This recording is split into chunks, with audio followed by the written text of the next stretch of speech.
Bienvenue dans Déclic, le podcast qui donne une voix à l'inclusion. Je suis Camille Malgian, cofondatrice de 2 startups engagées dans le handicap. Depuis toujours, une chose m'anime profondément, l'envie d'aider, de connecter et de transformer. Déclic est le podcast qui donne la parole à celles et ceux qui incarnent l'inclusion et transforment des idées en action.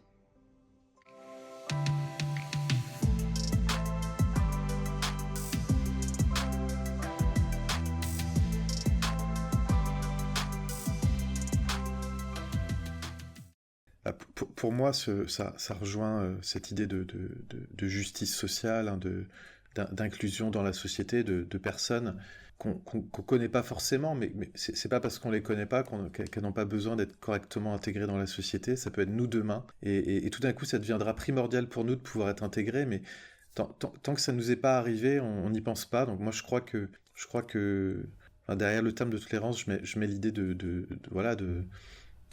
qu'on se doit de traiter tout le monde.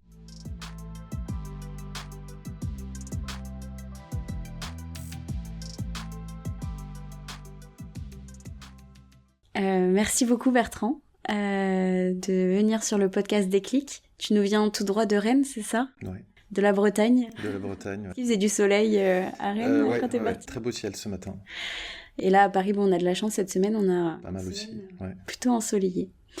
Ce que je fais, je vais te laisser te présenter.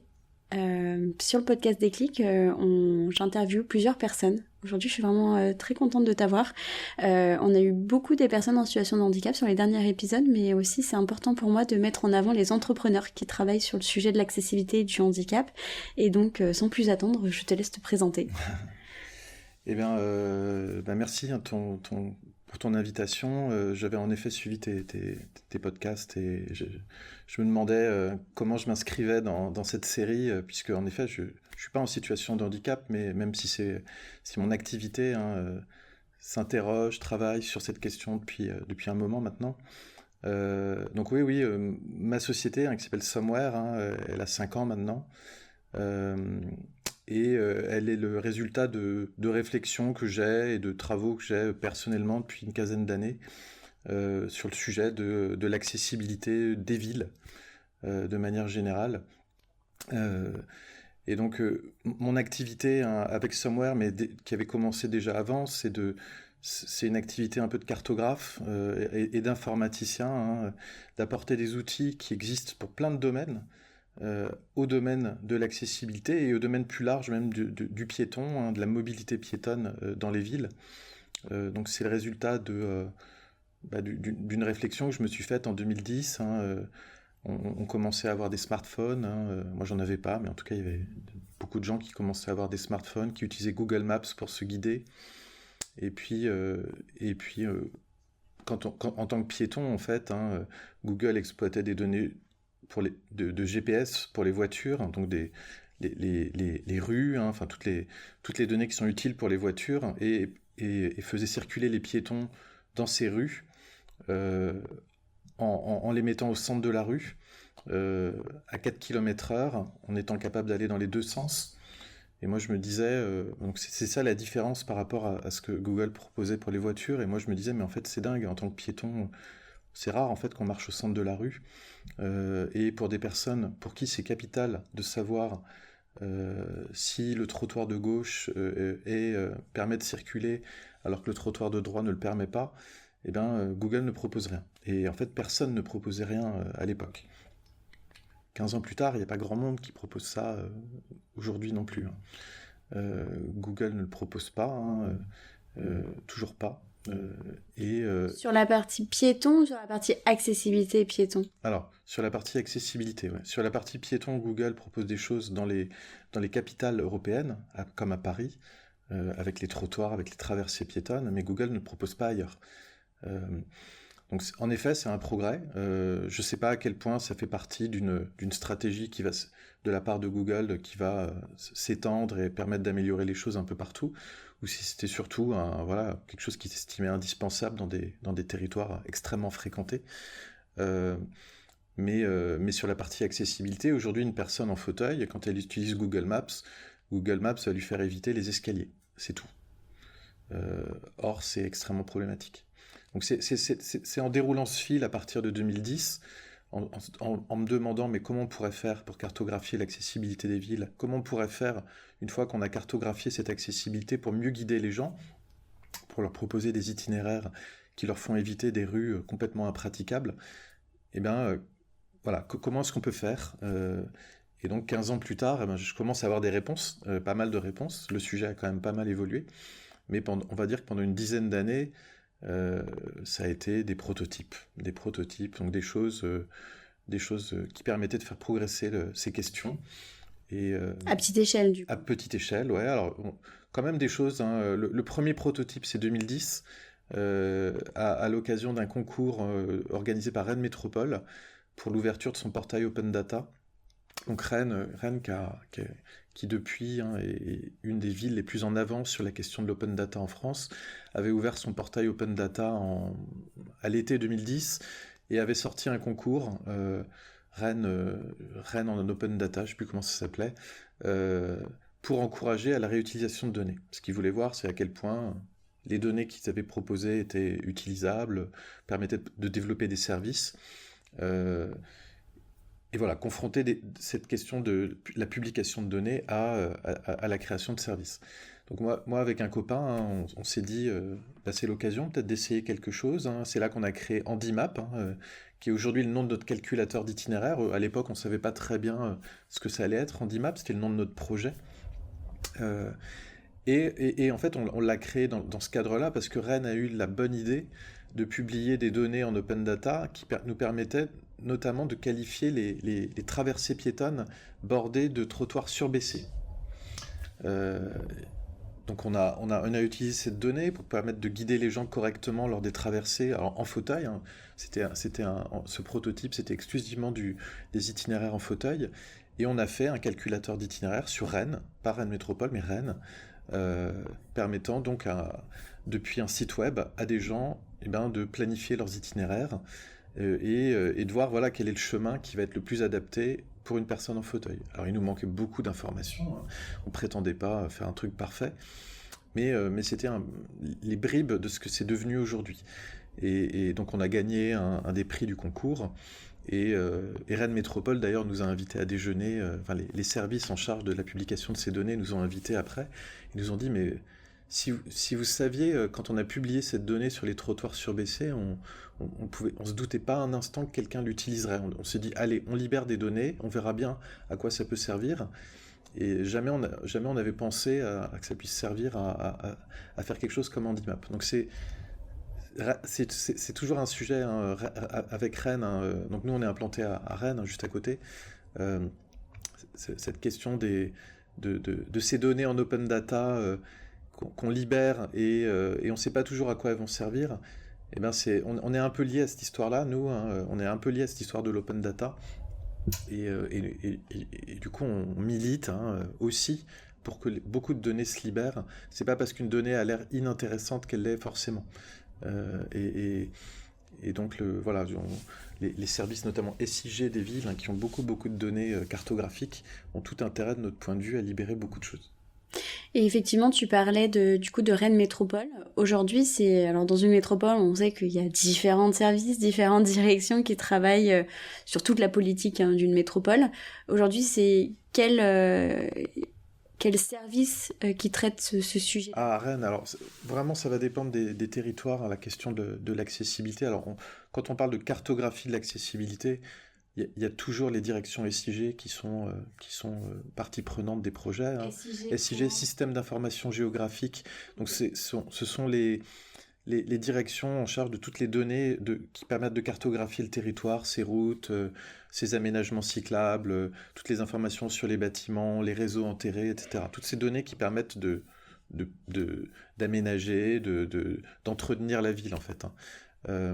Donc ces directions-là sont toujours partie prenante des projets et généralement c'est aussi le cas des directions de la voirie qui elles sont vraiment aussi des directions qui utilisent beaucoup de données mais qui sont plutôt dans l'opérationnel de la réfection de la voirie et son aménagement. Et puis les directions de la mobilité bien sûr qui elles sont encore plus partie prenante dès qu'il est question de mieux guider les usagers, mieux comprendre la ville pour les usagers. Ok. Et tu parlais du coup que Somewhere, aujourd'hui, ça fait maintenant plus de 5 ans que vous avez créé cette société-là avec tes associés, mais ça fait 15 ans que tu es en réflexion sur ces Ouais, sujets-là. alors c'était une auto-entreprise au départ, hein. J'ai créé une auto-entreprise en 2010 en me disant, on verra. J'avais l'accord de mon patron à l'époque, hein. Donc c'était quelque chose que je faisais à côté de mon job, hein, pendant 9 ans. Et j'avais un accord de mes deux patrons successifs pour avoir cette activité à côté de mon job. Euh, et donc, voilà, Handimaps, que ça a été une activité qui a très rapidement trouvé des projets, des missions pour des villes, euh, des villes qui avaient envie de faire progresser ce sujet avec des prototypes, avec des idées, notamment Rennes, mais aussi Lorient. Ok. Et quel a été ton déclic? Tu sais, on est dans le podcast déclic, donc je demande le déclic à chacun parce que je crois que le handicap, on n'y est pas par hasard, ou soit on est touché directement, indirectement, on a fait une rencontre au cours de notre vie qui a changé un peu pourquoi on travaille sur l'accessibilité, ou parce qu'en fait on est des grands passionnés de data, d'accessibilité. Toi, quel a été ton déclic pour dire Bah, je veux créer c'est dur à dire, hein, parce on me pose souvent la question, et beaucoup de gens qui travaillent dans le domaine ont dans leur entourage quelqu'un qui est en situation de handicap, et ça a été un déclencheur pour eux. Moi, j'ai pas de personne en situation de handicap autour de moi quotidiennement. C'est dur à dire, hein. Moi, je crois qu'il y a à la fois ce que j'ai dit tout à l'heure, c'est-à-dire cette espèce d'injustice que j'ai trouvée à ce que les personnes en situation de handicap soient si maltraitées dans les applications qui permettent de guider les piétons. Et en fait, c'est ça, moi, je crois qui m'a... Voilà, c'est cette prise de conscience qu'il y a une vraie injustice, en fait, à considérer une partie de la population comme étant un peu secondaire en termes d'information, alors que ça peut nous concerner demain, tous, alors que ça nous concernera sans doute, enfin, tous en vieillissant. Euh, voilà, c'est ça, en fait. Je me suis dit, en fait, il y a un truc qui est vraiment mal fait, qui est toujours en faveur des mobilités les plus rapides, ces mobilités qui coûtent cher, où il y a beaucoup de gens qui ont de l'argent à gagner sur ces mobilités, alors que quand on s'intéresse aux mobilités les plus faibles, celles qui coûtent pas cher, comme le déplacement, enfin, la marche à pied, là, tout d'un coup, il y a plus grand monde à s'y intéresser, alors que la marche, eh ben, elle permet on appelle ça le ciment de la ville, hein, en termes de mobilité. Elle permet de rejoindre tous les autres modes de transport. Alors certes, on va pas traverser, on va pas faire 1 heure de marche matin, 1 heure le soir. Enfin, en tout cas pour la plupart d'entre nous. Puis 70% de Français travaillent à plus de 5 km de chez eux. Ce ne sont pas des distances raisonnables en tant que piéton. Néanmoins, la marche, elle permet d'atteindre les transports en commun, elle permet de faire ses courses autour de chez soi, elle permet, en particulier le week-end, quand on a un peu plus de temps, de faire pas mal de choses. Donc c'est vraiment cette injustice au regard d'une mobilité qui coûte pas cher, qui est décarbonée, et puis pour laquelle il y a des enjeux d'accessibilité extrêmement forts, qui m'ont donné envie de faire des choses, en fait. Je me suis dit, il y a un sujet qui doit être traité et que personne ne traite. J'ai envie de le faire. C'est cette opportunité ou cette réflexion autour de il y a un trou dans la raquette et comment je peux venir combler ce trou avec mon expertise et Exactement, mon ouais, ouais, expérience. ouais. Avec cette question des données, parce que enfin, cette question de l'information en fait, hein, les données c'est de l'information, de l'information qui peut aider les villes à mieux comprendre les enjeux d'accessibilité de leur territoire, et puis de l'information pour les usagers au quotidien. Donc c'est vraiment me dire, voilà, il y a une information qui n'existe pas, qu'il faut savoir produire et qu'il faut savoir exploiter. J'ai envie de faire ça. Ouais. Hyper intéressant. Effectivement, on parle un peu avec des termes très techniques, mais c'est aussi pour montrer en fait tout ce qui se cache derrière l'accessibilité, parce que souvent, on a souvent en fait le reflet de oh mais c'est pas accessible, mais comment, mais il y a jamais trop les solutions qui sont dites derrière de bah ok, mais quelles solutions concrètes on met en place pour faire qu'un déplacement, un cheminement soit accessible. Vous chez Somewhere, ce que j'ai pu comprendre, c'est que vous abordez différents handicaps dans les calculs d'itinéraire. Donc calculateur d'itinéraire, pour vulgariser, c'est je vais à un point A, enfin je pars d'un point A, je vais à un point B et j'ai cette information qui m'est donnée de quel parcours je vais emprunter pour ce déplacement-là. C'est ça, ouais, ouais. Là où un calculateur d'itinéraire classique essaie de nous trouver le parcours le plus court en termes de temps, alors on peut avoir quelques options, mais c'est quand même très, très orienté sur le temps le plus court. Nous, on va chercher le meilleur compromis entre l'accessibilité et le temps de parcours, euh, en privilégiant autant que possible l'accessibilité. On s'intéresse, en effet, enfin, on essaie de proposer des informations pour tous les handicaps, à vrai dire, mais il y a deux familles sur lesquelles on travaille le plus, ce sont les handicaps moteurs, donc les personnes en fauteuil, hein, que ce soit électrique ou manuel, les personnes qui ont des difficultés de marche, hein, qui sont très nombreux, ça c'est pour les handicaps moteurs, et puis pour les handicaps visuels, les non-voyants et les malvoyants. Donc ça, c'est vraiment les deux familles avec différents profils, hein, de déplacement, hein, sur lesquels on travaille le plus. Et on va s'apprêter à travailler prochainement dans le cadre d'un projet qu'on a gagné sur les handicaps invisibles, et notamment ce qu'on appelle le confort sensoriel, qui est la difficulté que rencontrent notamment les autistes lors de leur déplacement. C'est montré qu'une personne sur quatre, en vérité, hein, est concernée par ces troubles, hein, de confort sensoriel lors des déplacements. Alors, qu'est-ce qu'on met derrière ce terme, hein, les notions de bruit, de foule, de promiscuité sur des trottoirs, qui font que... Les odeurs aussi, hein, qui font que certaines personnes choisissent de ne pas sortir de chez elles plutôt que d'avoir à affronter ça. Eh bien, de la même manière qu'on le fait pour les handicaps moteurs et les handicaps visuels, on va s'intéresser à qu'est-ce que c'est une ville au regard du confort sensoriel, donc sous la forme de cartographie, hein, de diagnostic, et puis comment est-ce qu'on peut ensuite exploiter ce type d'informations pour mieux guider les gens. Ok. Donc c'est le handicap que j'ai pas abordé, c'est la famille de handicaps auditifs, pour laquelle aujourd'hui il y a moins de difficultés dans le cas des déplacements dans la rue. Donc aujourd'hui, on est capable de proposer des itinéraires piétons pour ces usagers, hein. Il ne faut pas oublier que quand on est capable de faire des itinéraires accessibles, on est capable de faire des itinéraires qui vont aussi être mieux pour tous les piétons. Et donc c'est plutôt ces types d'itinéraires qui ressemblent un peu à ce que fait Google Maps à Paris, hein, c'est-à-dire qu'empruntent les trottoirs et les traversées piétonnes voilà, ce type d'usager a intérêt à utiliser. Nous, ce qu'on constate, hein, c'est que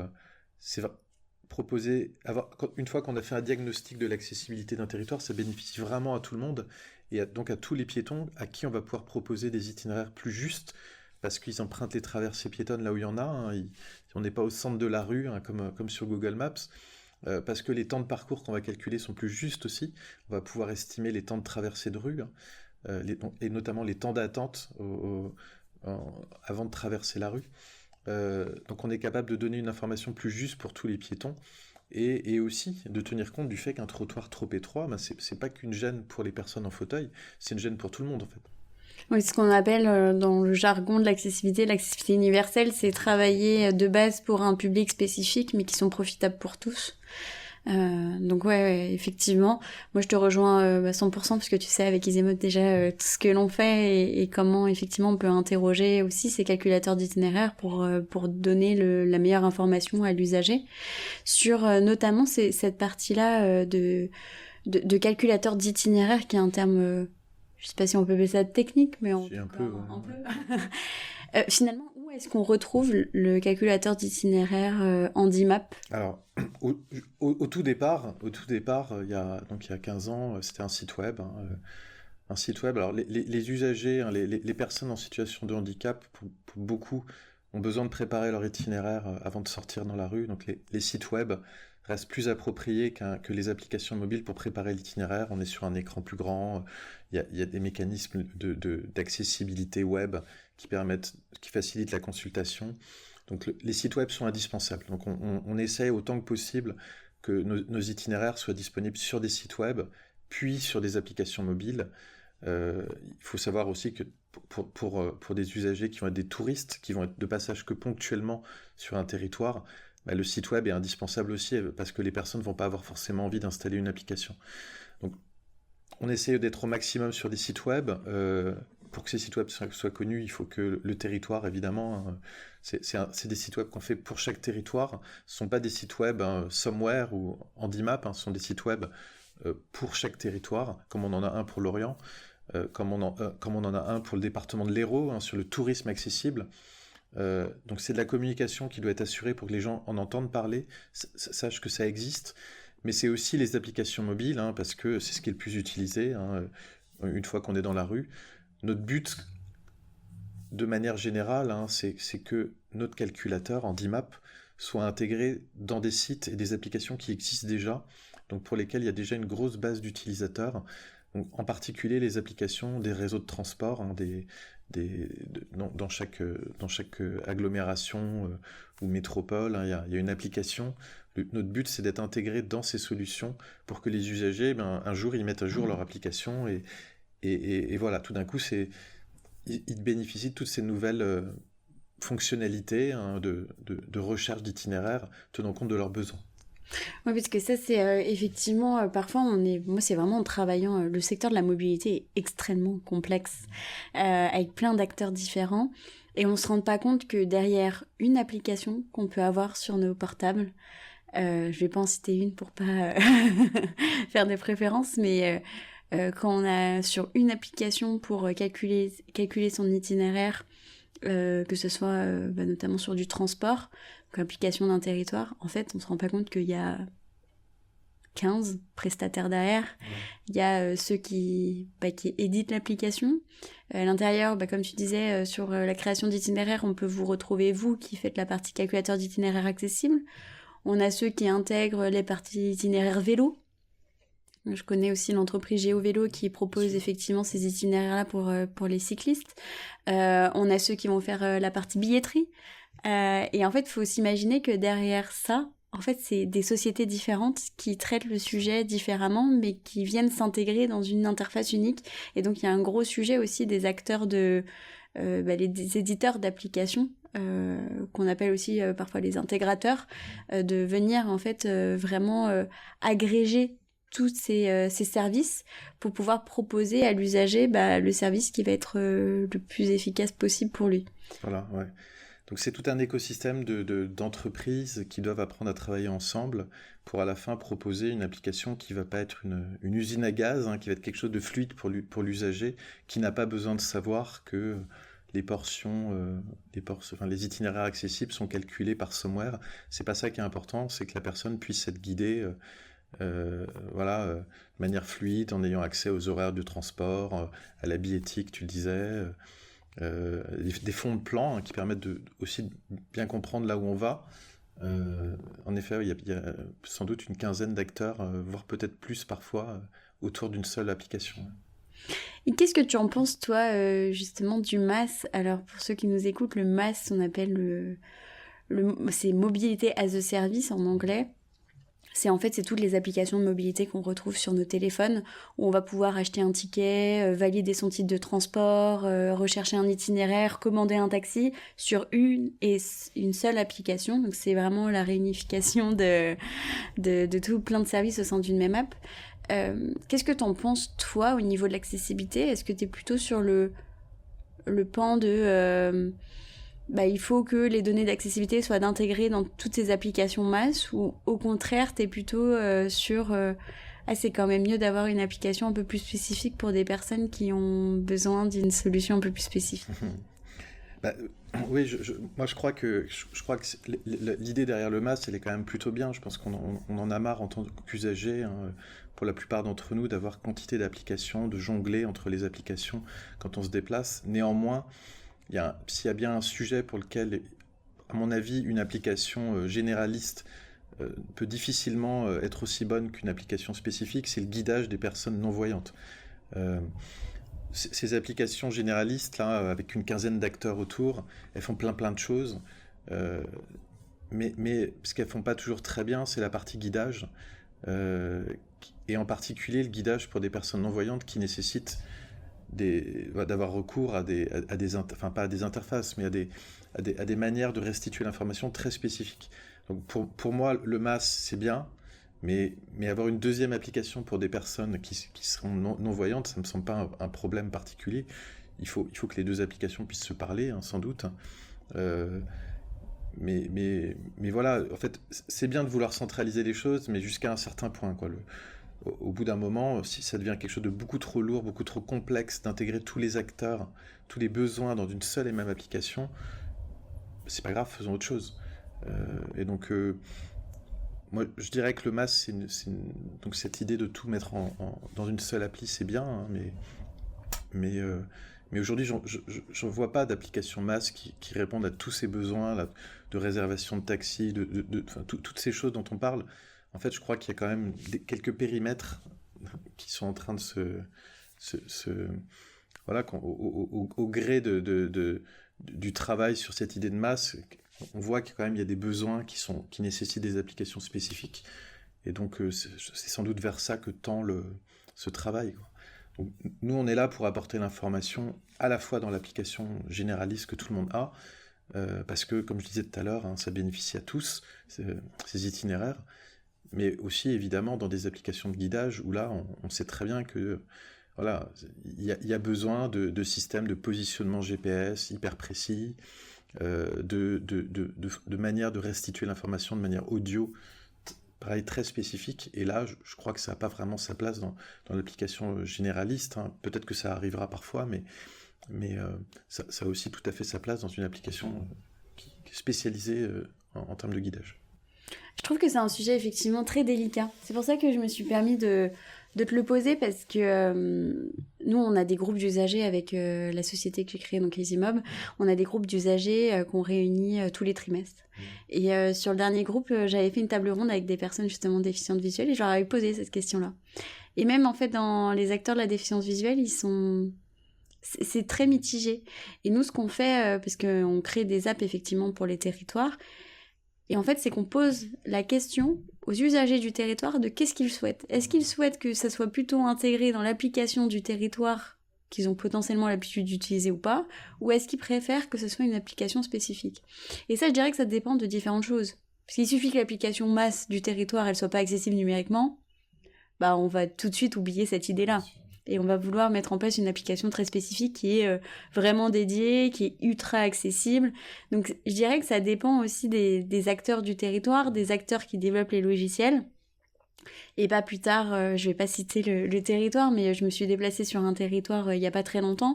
J'ai téléchargé leur application pour pouvoir calculer mon itinéraire et payer mon titre de transport. Et par curiosité, parce que je travaille dans l'accessibilité, je suis allée voir combien ils avaient le score d'accessibilité numérique qu'ils avaient publié, et on était à moins de 20%. Et du coup, je me dis, en plus, c'était une nouvelle application qui venait tout juste de sortir sur le territoire. Je me dis, en fait, alors à l'époque, c'était 2024, là, on est en 2025, mais en 2024, on continue à développer des apps qui sont pas accessibles numériquement. Et du coup, je pense qu'effectivement, c'est pas binaire, c'est pas oui ou non. Et je pense que c'est aussi à travailler avec les acteurs du territoire et de leur poser la question, eux, dans leur habitude, qu'est-ce qu'ils utilisent? Est-ce que ça les satisfait? Oui, non, et pourquoi ça les satisfait pas? Et comment on pourrait, si ça les satisfait pas, est-ce qu'il y a vraiment un sujet très spécifique à développer? Donc ouais, je suis assez d'accord avec toi, parce que c'est bien de mettre tout en un. Mais après, pour des publics un peu plus spécifiques qui ont besoin que ça soit accessible numériquement, même si il y a un gros travail d'accessibilité numérique en ce moment pour que tout service, c'est que personne déroge à la règle finalement, et tout le monde s'y plie. Mais on voit que ça avance, mais petit pas par petit pas. Oui, c'est ça. En 15 ans, moi, c'est en tout cas mon constat, hein, les choses avancent petit pas par petit pas. Et avec quelques soubresauts de temps en temps. Donc toi, c'est ton constat, effectivement. Donc tu as fait 15 ans que tu travailles sur les sujets de l'accessibilité. Est-ce qu'il y a eu... est-ce que ces dernières années ont été fantastiques avec la période des jeux, ou est-ce que ça a permis d'accélérer des choses, ou au contraire, tu te dis, ça suit son cours quel est, toi, ton constat depuis 15 ans sur les notions d'accessibilité? Les 9 premières années, en auto-entreprise, là, à faire ça à côté de mon job, je me suis posé plein de fois la question, est-ce que je peux en faire mon métier à temps plein? Je ne l'ai pas fait pendant 9 ans parce que ça me semblait pas possible. Il y avait des territoires qui menaient des expérimentations, des territoires qui ont fait des choses même très poussées déjà à l'époque, comme Lorient Agglomération. Rennes, on a fait des choses chouettes aussi, on avait intégré le calculateur Handimap dans l'application du réseau de transport pendant 4 ans. Il y a eu des choses à Montpellier qui n'ont pas été trop suivies. Il y a eu des choses dans le département de l'Hérault, pour qui on travaille depuis 11 ans maintenant. Mais à part ça, à part des expérimentations, des réflexions, il n'y avait pas grand-chose. Il y avait un avènement des portails open data avec des territoires qui nous disaient ça y est, on a sorti notre portail open data, quand est-ce que vous sortez Handimap? Puis on leur disait écoutez, vous n'avez publié aucune donnée qui permet de créer un calculateur d'itinéraire accessible, parce que vous avez publié les données de votre réseau de transport, que tout le monde va pouvoir réutiliser, mais une fois que la personne descend à l'arrêt, on n'a aucune information pour la guider correctement dans la rue. Donc les gens disent ah bon, je vais me renseigner. Et puis en général, ils n'avaient rien en fait comme données. Donc ça a été quand même quelque chose qui a été extrêmement récurrent pendant 9 ans. Mais en parallèle, il y a eu des choses qui ont progressé. La loi LOM, hein, c'est le gros progrès en fait, hein, la loi d'orientation des mobilités, ouais, qui a institué un certain nombre de règles nouvelles pour mieux traiter l'accessibilité dans les applications de calcul d'itinéraire, pour demander aux villes d'avoir des diagnostics de leur accessibilité faits de manière plus professionnelle qu'avant, plus standardisée, hein, pour que cette manière de faire soit réexploitable, hein, dans des calculateurs d'itinéraire. Donc c'est ça qui a été le gros progrès. Et la loi, elle a été votée en 2019, la loi LOM, et les décrets d'application pour ce volet de la loi, je crois que le dernier a été publié en mai 2024. Donc ça a mis 5 ans. Alors ça a été retardé par le Covid pour une bonne part. Mais je crois que c'est ça en fait qui a fait que 2024 a été, de notre point de vue, l'année où les choses ont vraiment bougé, avec beaucoup de territoires qui ont lancé des projets de diagnostic de leur accessibilité. Et donc 2024, une année assez incroyable pour nous. Et 2025, on voit déjà que les coups de frein budgétaires vont compliquer les choses. Quand les collectivités n'ont plus autant d'argent, les nouvelles lois, les nouveaux sujets à investir passent en second. Donc il y a des choses qui bougent quand même cette année, mais on voit que c'est quand même moins vif que 2024.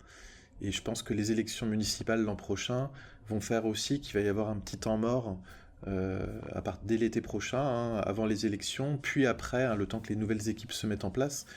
Donc 2 années, 2025-2026, je ne pourrais pas dire avec certitude qu'elles vont être compliquées, mais en tout cas, elles semblent d'ores et déjà plus compliquées que 2024, où on voyait et je pense que ça n'avait rien à voir avec les JO, je pense que ça avait un vrai rapport avec la loi LOM. On voyait vraiment une prise de conscience beaucoup plus massive du sujet, qui cette année va être un peu plus calme. Effectivement, tu parles justement de ces temps. On est déjà, alors là, on tourne le podcast en mars 2025, on se projette déjà sur 2026, et on se dit, 2026 va être un temps mort, notamment parce qu'il y a ces élections.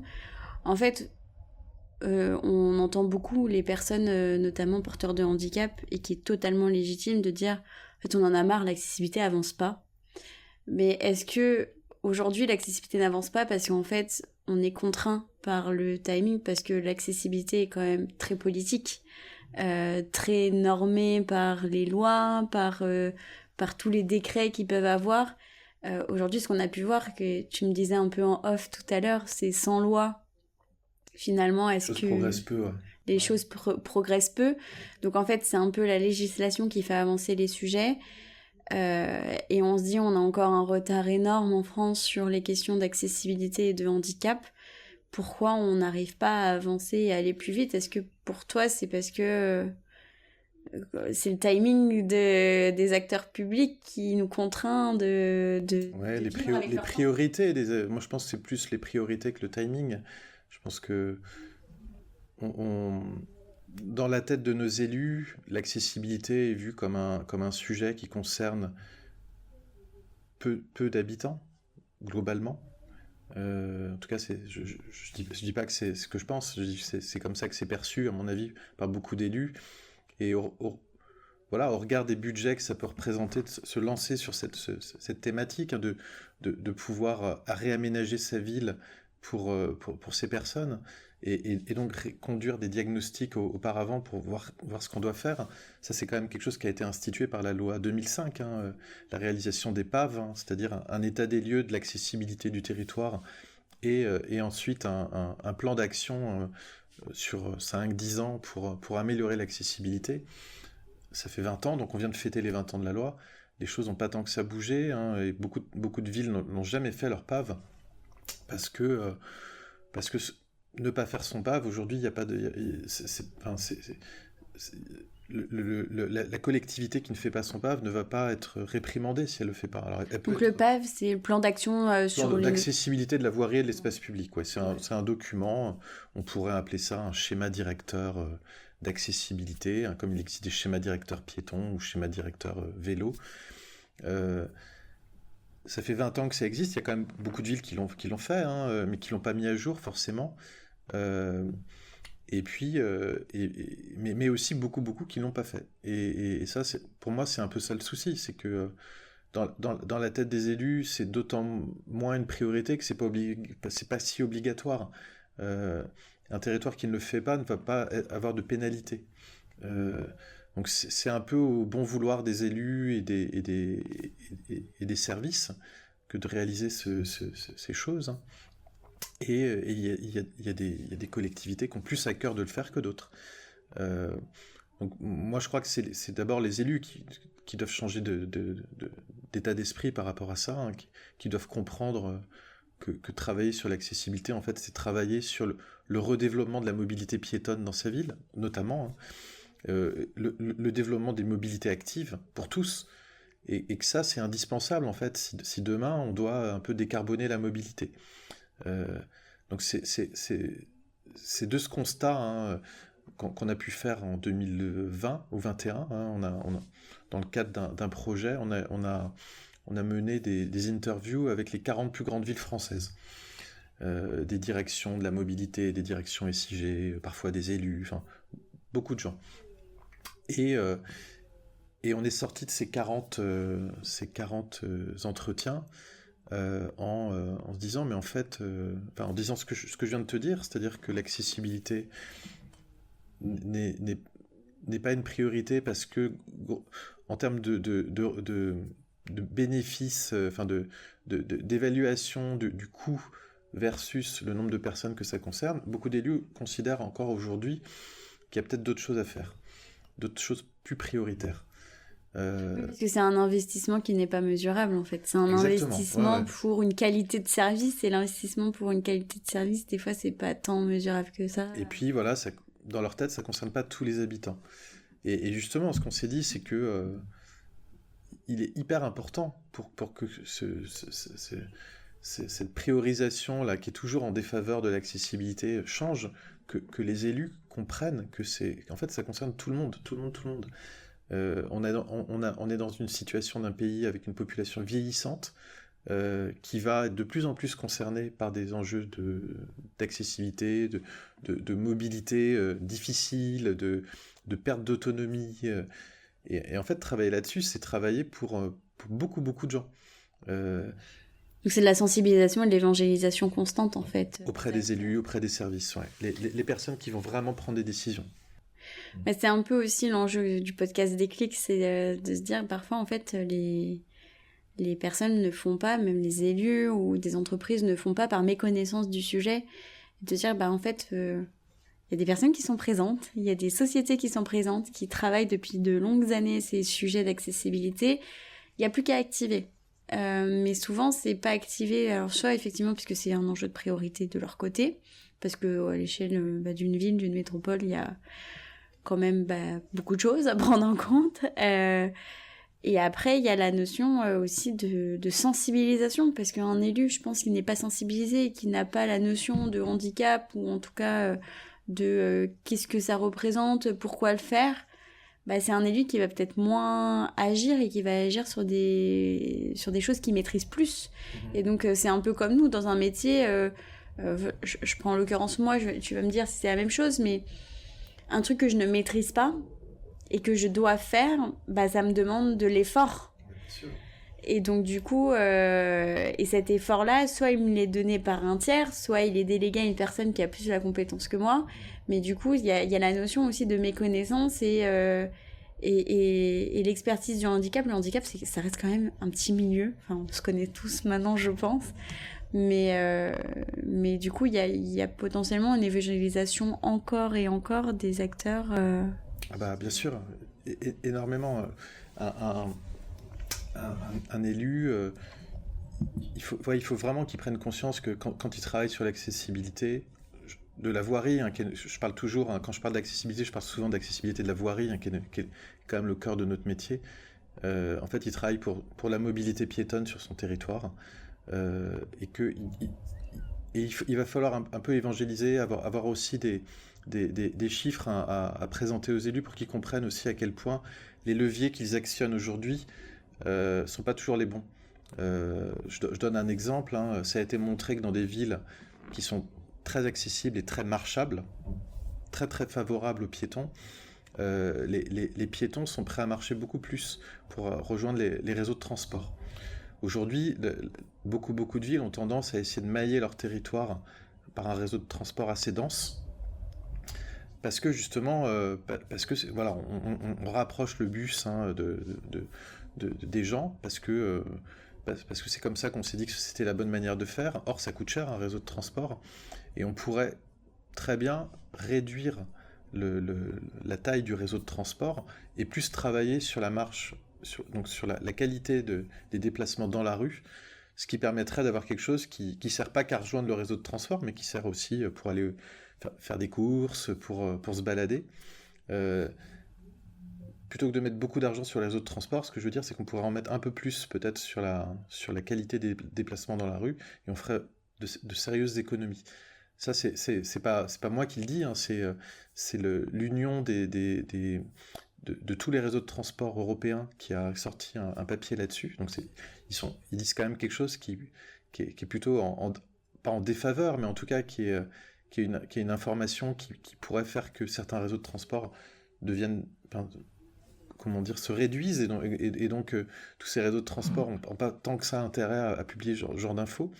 Et c'est un travail qu'ils ont mené avec l'association anglaise Walk 21, qui travaille sur la marchabilité, on appelle ça. C'est un document qui est sorti il y a 1 an et qui est hyper intéressant sur pourquoi il faut travailler les transports en commun et la marche, notamment l'accessibilité, ensemble.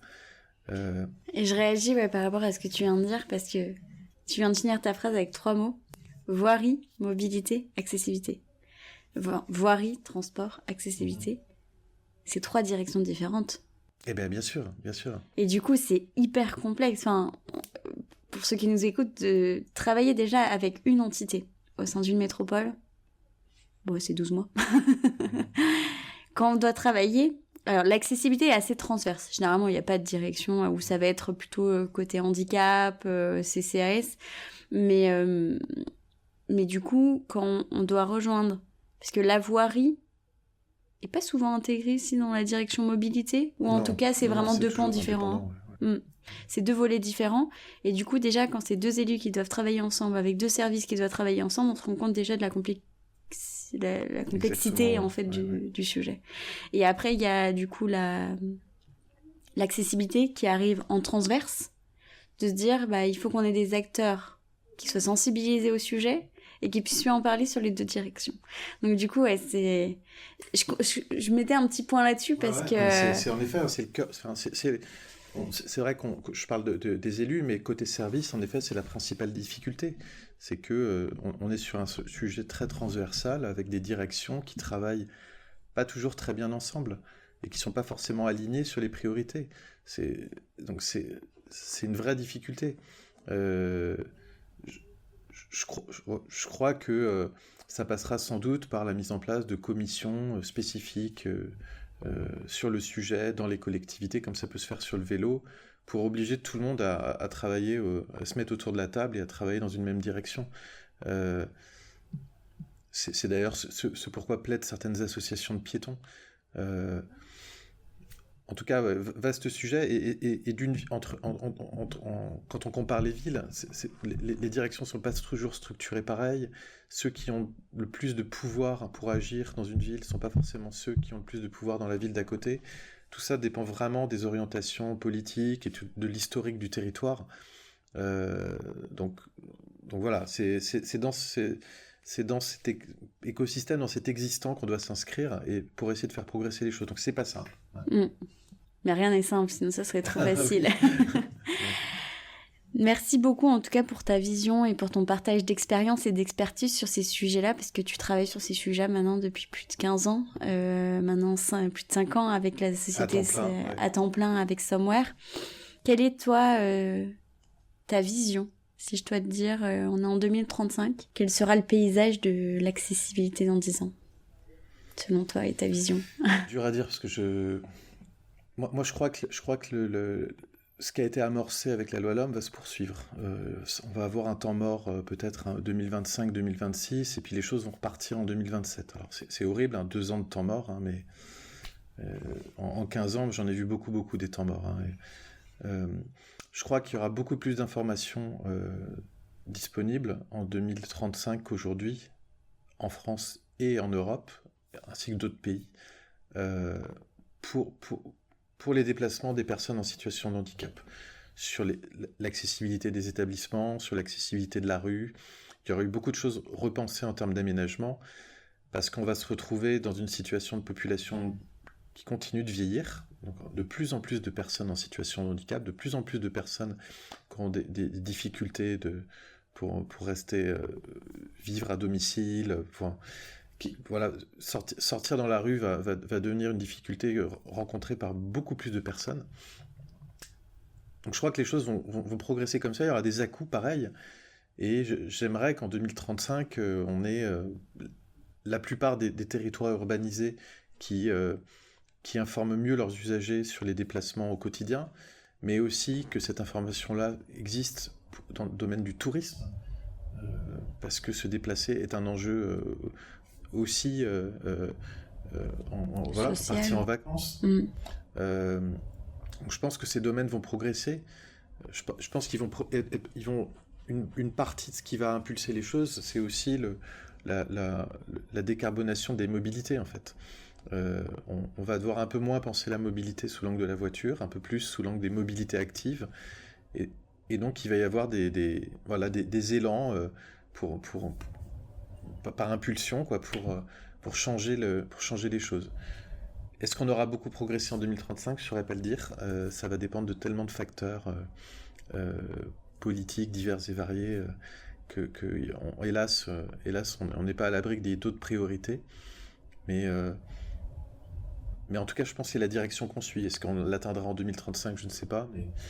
Mais ça me semble assez inexorable, en fait. Génial. Merci beaucoup pour ta vision des choses. Il y a un petit jeu que je fais à chaque fin d'épisode. Il y a un petit verre, verre devant toi. Je te laisse tirer un mot, sans tricher. Alors, tolérance. Ok. Qu'est-ce que t'évoque ce mot-là?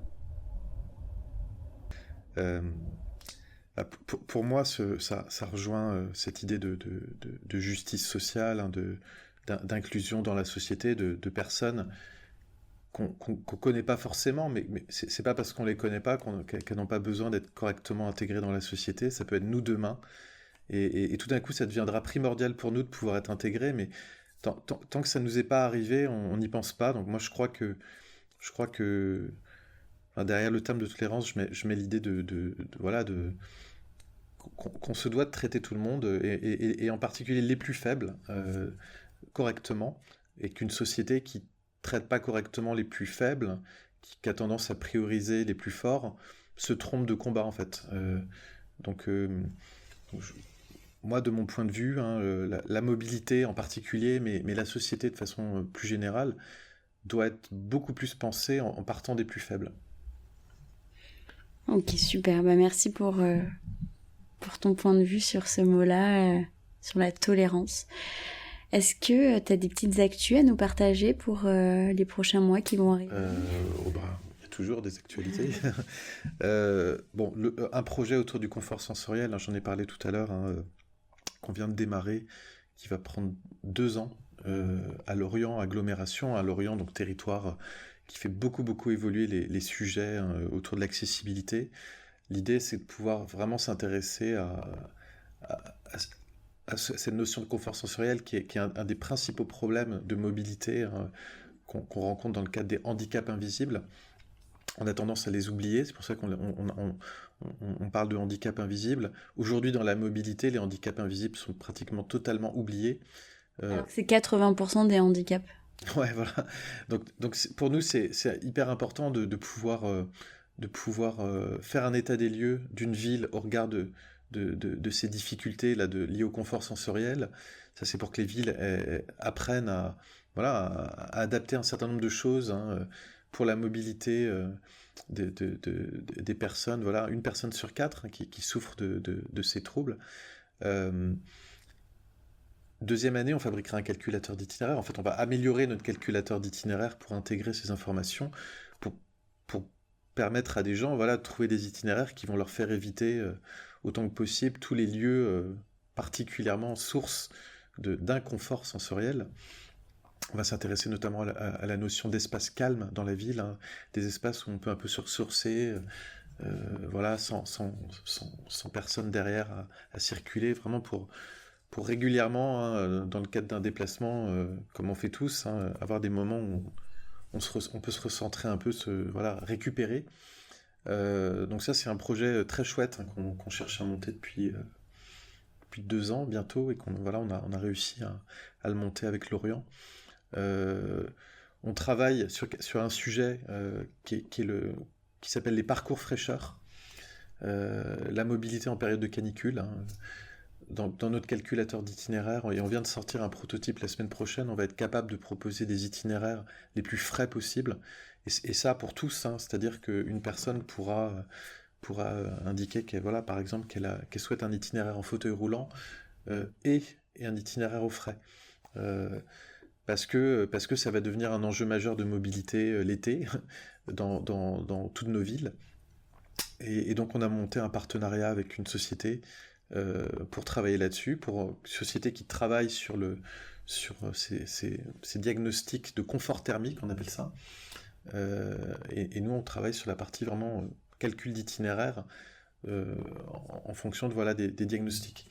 Donc ça, on croit que c'est hyper important, hein, de pouvoir aussi conseiller les villes sur qu'est-ce que c'est que la mobilité en période de canicule, la mobilité active, hein, donc dans la rue, dans les transports en commun, et puis mieux guider les usagers. Donc ça, c'est un deuxième sujet. Est-ce que on a d'autres sujets importants? Les deux sujets importants, c'est proposer des itinéraires accessibles dans les applications que les personnes ont déjà, qui est vraiment notre objectif. Donc à Lorient, avec qui on travaille depuis longtemps, on ne le faisait pas jusqu'à présent, hein, d'intégrer Handimap dans l'application du réseau de transport. Ça va être le cas cette année. Et ensuite, on le fera avec Caen. Voilà, donc ce sera notre troisième territoire où on propose Handimap dans le calculateur d'itinéraire, enfin dans l'application du réseau de transport. Et on espère poursuivre avec pas mal de choses à compter de 2026. Hein. Alors les cycles de renouvellement d'opérateurs de transport ne sont pas toujours calés sur les élections, donc il y a peut-être des choses qui bougeront sans attendre que les nouvelles équipes municipales soient en place. Mais voilà, c'est quelques belles actualités autour de l'accessibilité. Et puis on en a d'autres autour de la marchabilité, hein, puisque c'est aussi un sujet qui nous permet de parler aux villes d'accessibilité.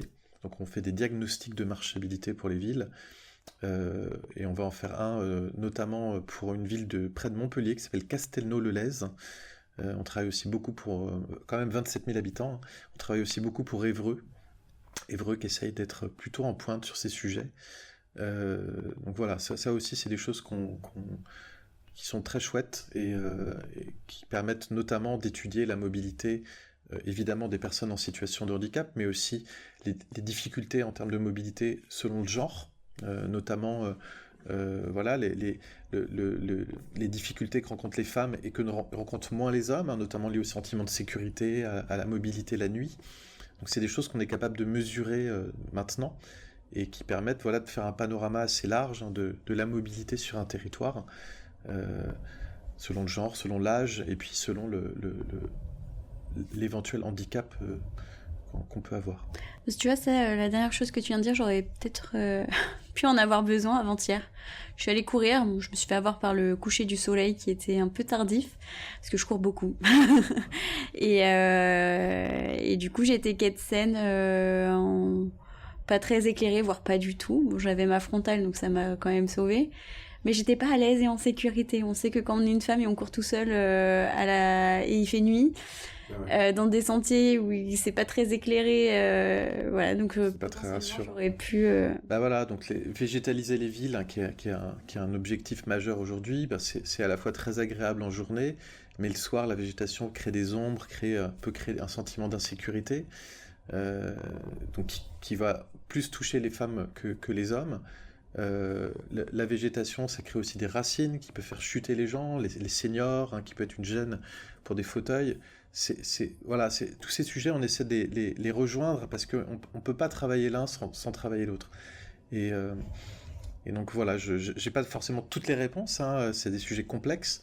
On a envie de végétaliser et on a aussi envie de pouvoir circuler en se sentant en sécurité la nuit.